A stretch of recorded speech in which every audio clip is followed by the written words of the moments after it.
Isa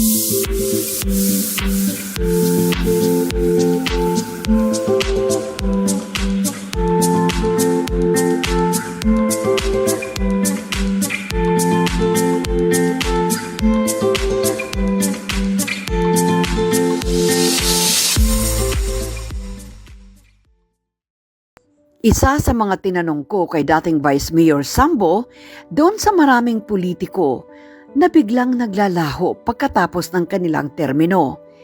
Pero ang isang Sambuyaw-kasen ay nananatiling visible sa kanyang ibang estelo at kung bakit hindi niya pa tuluyang nililisan ang publiko. Ibinahagi ni Sambo sa isang pagkakataon na kilala ring na nasa larangan ng negosyo dahil nga marami pa ring Taclobanon ang humihingi ng saklulo mula sa kanya.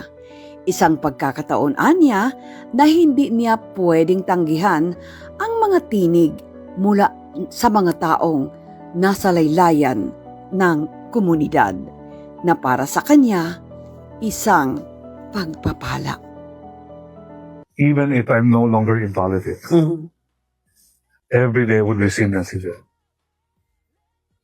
And these are the messages.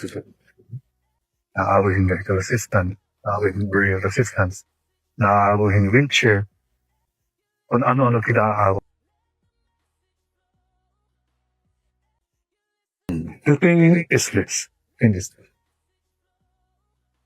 I have been brought up and trained, where kung kaya natong bumuli, mabuli kita, whether you're in politics or not.